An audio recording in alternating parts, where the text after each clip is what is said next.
Dear learners, welcome to this session. In the previous session, I discussed about the meaning of rites of passage. I also described the pregnancy and childbirth rites among tribals in India. In today's session, I will explain the puberty and initiation rites and marriage and funeral rites among the tribes in India. Let us start with puberty and initiation rites. Initiation rites are usually performed when girls and boys attain physical puberty. These initiation rites are performed to initiate the boys and girls into the world of adulthood.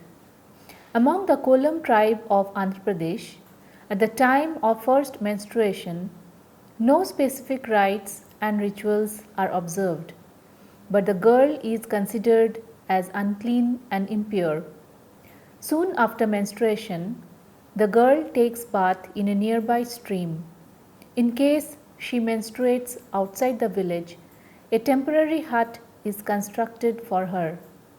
If she menstruates inside her own house, she has to sit in a corner of the house. She should not touch others. She sleeps on the floor and eats in leaf plates. She should not even touch the house. If she touches the walls of the house, the parents think that some misfortune would happen to them, and they rebuild the house. Even utensils and other household articles are sold and new articles are bought. The menstruating woman is strictly prohibited from moving in the house and entering from the front door. The Kolams believe that if menstruating women do not follow strictly all these taboos, the members of the family may be eaten by the tiger when they go to the forest. She takes bath and washes her clothes in the nearby stream. When the menstruation stops, she is permitted to enter the house. After being cleaned, she performs her household duties. Initiation ceremony is a unique and distinct social institution among the Kolams tribe. The initiation ceremony is solemnized in order to recognize socially a boy as an adult and to lift certain taboos imposed on them earlier. This ritual is usually observed in the month of Pola or July prior to full moon day. Every male member between 15 to 18 years of age has to undergo this ceremony before marriage. Otherwise, one is not eligible for marriage and he is also not eligible to accept sacred food offered at shrines of their deities during festivals or rituals. Before this ceremony, a boy is given the status of that of a girl, and restrictions generally imposed on a girl with regard to eating of ceremonial food is imposed. All the Kolams of the settlement meet and decide the day for celebration of the ritual in consultation with the village priest. On this day, the boy who has to be initiated is dressed like a woman with sari and other ornaments. He is accompanied by his own brother-in-law and village priest and visits the village deity. They carry along with them bread made of jowar or wheat flour, roasted cakes made of black gram, and a cock. The number of pairs of cakes should be equal to the number of divine spirits of his fratry. All these offerings are placed before the village deity, and immediately the boy and brother-in-law turn back. The village priest worships the village deity and sacrifices the cock. After completion of the rituals and prayers, the boy and his brother-in-law turn towards the shrine and offer their prayers. Then the priest offers food to the boy and then they return to the village. Only after this ritual, the boy is recognized as an adult member and he is eligible to accept sacred food offered to gods and goddesses. Eating of sacred food also makes them eligible to marry. Unless this initiation ceremony is observed, eating of sacred food or marriage celebrations are tabooed. It is significant to note that women folk are not eligible to eat the sacred food offered ritually to gods and goddesses till the stoppage of menopause. After this period, the women folk are entitled to eat sacred food offered to gods and goddesses. Among the Korwa tribe of Chotanagpur region in Bihar, girls who are menstruating must sit apart from the other persons at the time of eating. They should not jump, should not eat cold drinks or pickles, should not eat cold things or pickles. Menstruating women remain in isolation. They enter into the house or leave the house only by an outer room of every house, which has one small door which opens to the backside of the house, and never by the main entrance.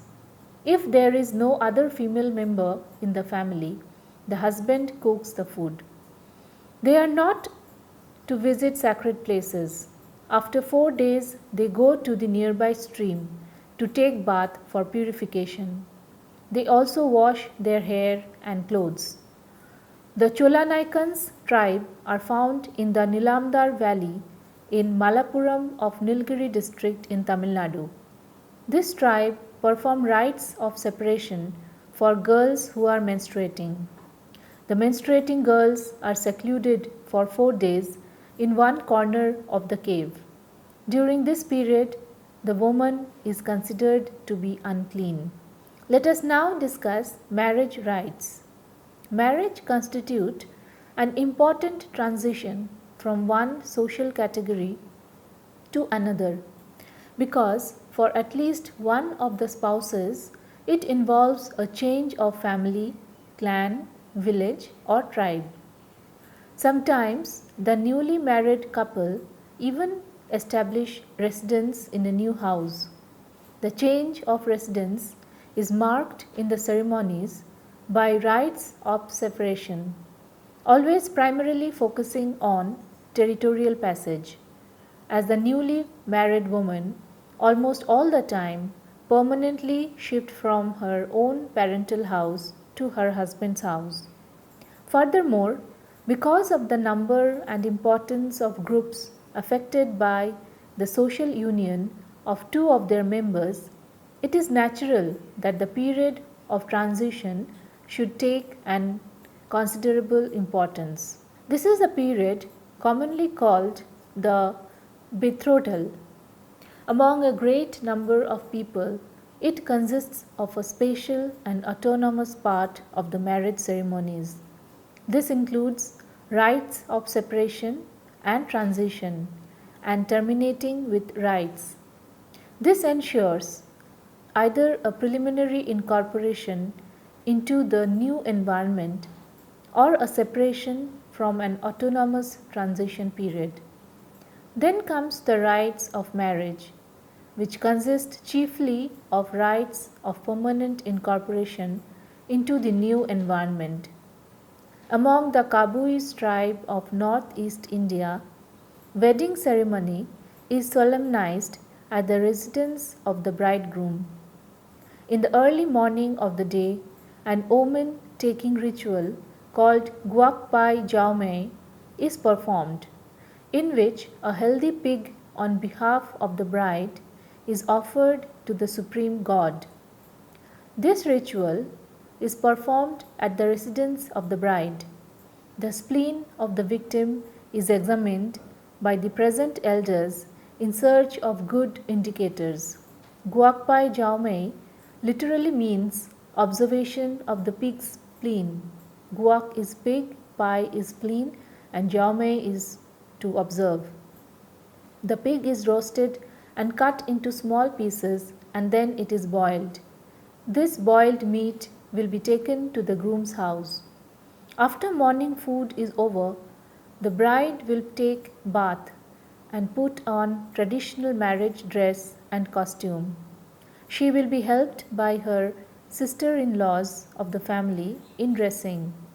Then she, along with her companions, will start the journey for her final destination, which symbolizes that she is separated from her family and her village.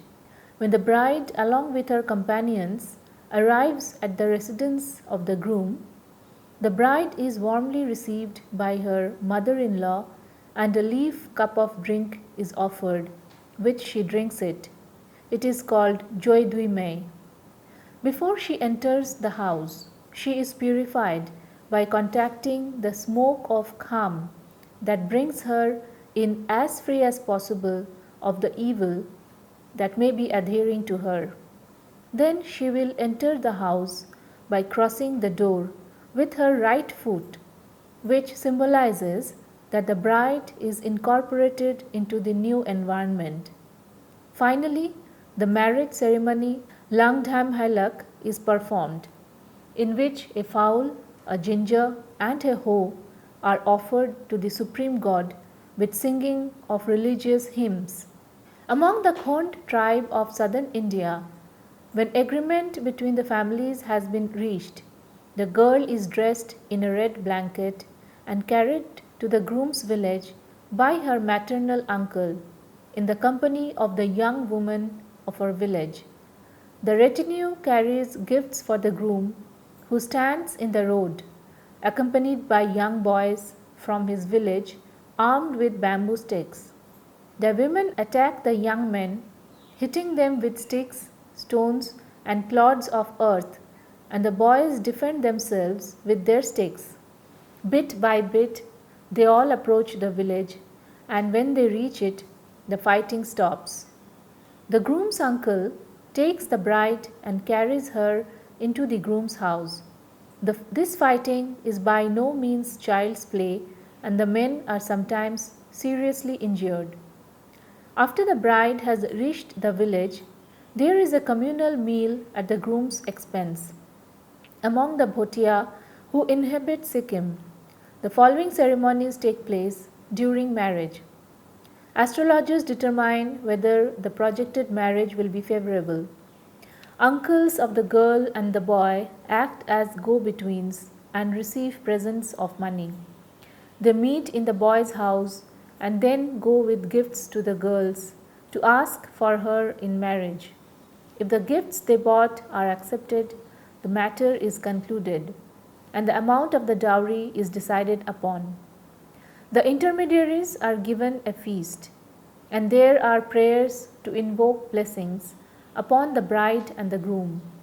After the last two ceremonies, which are obviously rites of incorporation of the two families, the boy and the girl may see each other in complete freedom. A year later comes the Nain ceremony. It is a meal at the expense of the boy's parents and attended by all relatives on both sides. The bride price is paid at this time. A year after the Nain, the Changthong ceremony is held.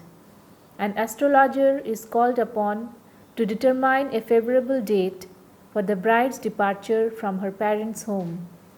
Those arrangements which would be auspicious are also decided in detail. A great celebration to which lamas are invited is organized. Two men at that moment, called thieves, force their way into the village and in the house, and a fight is simulated. They are supposed to steal the girl.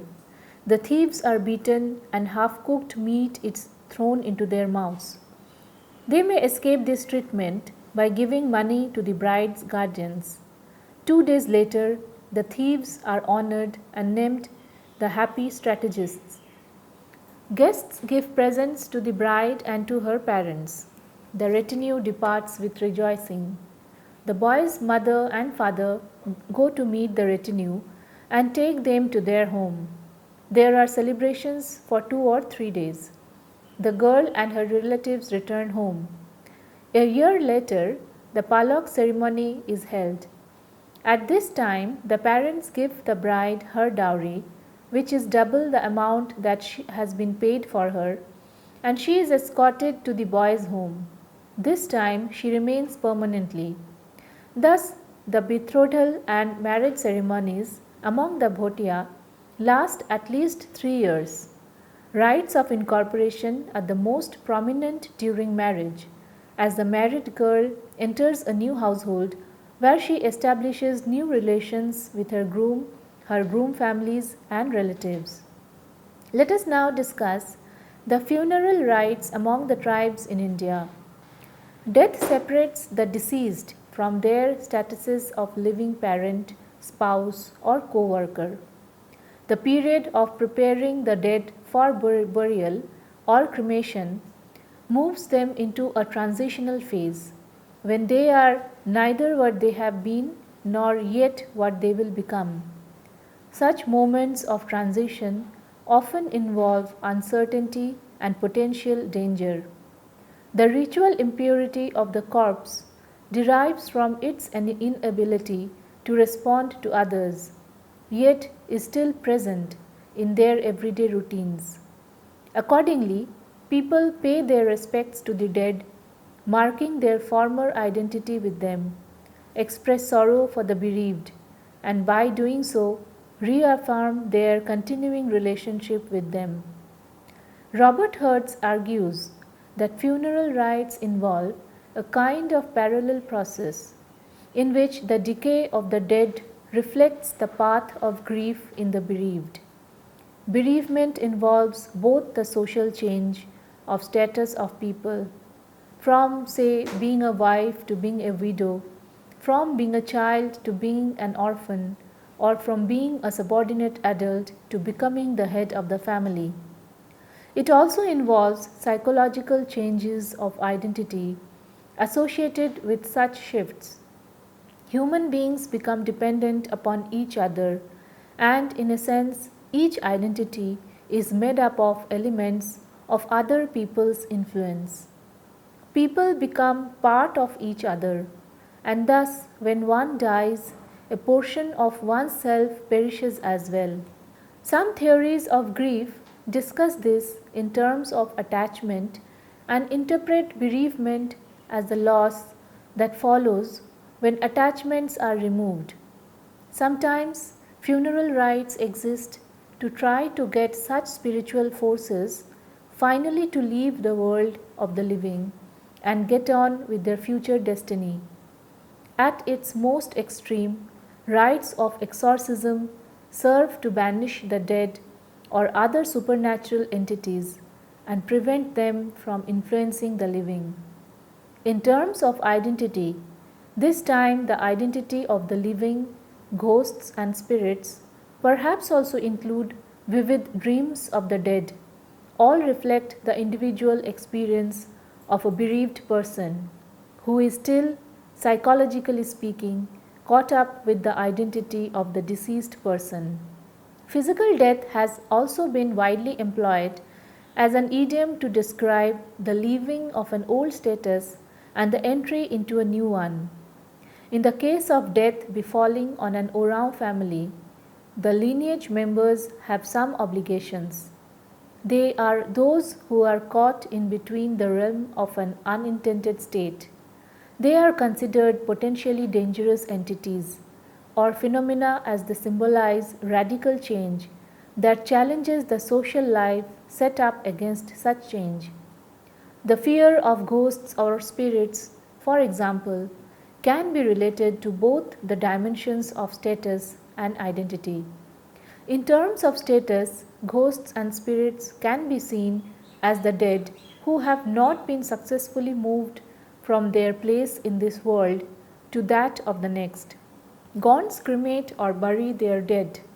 Children, unmarried persons, and individuals dying an inauspicious death, for example in an epidemic, are buried without much ceremony. Gods believe humans have a life force and a spirit. On death, the life force is reincarnated into another earthly existence, but the spirit remains in the other world. Gods perform death rituals to help the spirit move into the other world and to ease its acceptance by other clan spirits. This rite, known as Karun, must be done to fulfill an obligation to the deceased. Memorial pillars honor the dead. Gonds believe ancestral spirits watch over the living, punish offenders, and guard Gond communities. Among the Majwar, Manjhi, Manjhiya, a small mixed tribe who have apparently originated from the Gonds, Mundas, and Kawars, when the man is at the point of death, they place a little cooked rice and curd in his mouth so that he may not go hungry to the other world, in view of the fact that he has probably eaten very little during his illness. Some cotton and rice are also placed near the head of the corpse in the grave so that he may have food and clothing in the next world. Mourning is observed for 5 days, and at the end of this period, the mourners should have their hair cut, but if they cannot get it done on this day, the rite may be performed on the same day in the following year. Among the Kol tribe of India, the funeral rites takes place in the following way. Immediately after death, the corpse is placed on the ground so that the soul should more easily find its way to the home of the dead, which is under the earth. The corpse is washed and painted yellow to chase away evil spirits who would stop the soul on its journey. For the same purpose, the assembled relatives and neighbors utter pitiable cries. The corpse is placed on a scaffold with the feet facing forward, so that the soul should not find the way back to the hut, and for the same reason, the procession travels by detours. The cortege must not include either children or girls. The women cry, the men are silent. Each man carries a piece of dry wood to throw on the pyre. Rice and the tools of the deceased sex are placed there, and in the mouth of the corpse there are rice cakes and silver coins for the journey, since the soul retains a shadow of the body. The women leave and the pyre is lighted. The litter is also burned to prevent the deceased's return. The men gather the calcified bones, place them in a pot, and bring the pot back to the deceased's house, where it is hung from a post. Grains of rice are strewn along the route, and the food is placed in front of the door, so that the deceased, should he return in spite of all precautions, will have something to eat without harming anyone. All the deceased's utensils are carried far away because they have become impure and because the deceased may be hidden in them. The house is purified by a consecrated meal. After a certain time, the ceremony of betrothal or union of the deceased with the population of the lower world is performed. A marriage retinue with music, etc., goes to the village from which the deceased and his ancestors have originated. The pot containing the bones of the deceased is deposited in a small ditch, above which a stone is erected. On their return, the participants must bathe. Among the Lushai tribe of northeast India, funeral rites takes place as follows. The deceased is dressed in his best clothes and tied in a sitting position on a scaffold of bamboo, while next to him are placed the tools and weapons of his sex. A pig, goat, and a dog are killed, and all the relatives, friends, and neighbors divide the meat. The deceased is also given food and drink. At nightfall, he is placed in a grave dug right next to the house. His nearest relative says goodbye and asks him to prepare everything for those who will come and join him. The soul, accompanied by those of the pig, the goat, and the dog, without whom it would not find its way to the land of Mithikua, where life is hard and painful. But if the deceased has killed men or animals on the hunt, or if he has given feast to the whole village, he goes to a pleasant country on the other side of the river, where he feasts continuously. Since women can neither fight nor hunt nor give feasts, they cannot go to this beautiful country unless their husbands take them there. After a certain time, the soul leaves one or the other of these regions and returns to earth in the form of a hornet. Another lapse of time happens, it is transformed into water and evaporates in the form of dew, and if dewdrops fall on a man, that man will beget a child who will be a reincarnation of the deceased. Rites of separation are the most prominent in funeral rites as the deceased is separated physically from the other members of the society. In this section, you learned about the rites of marriage and funeral. To conclude, it may be said that rites of passage have three phases: separation, transition, and reincorporation. The transition liminal phase is the period between states during which one has left one place or state but hasn't yet entered or joined the next. In the third phase, reaggregation or reincorporation, the passage is consummated, the ritual subject. Having completed the rite and assumed their new identity, one re-enters society with one's new status.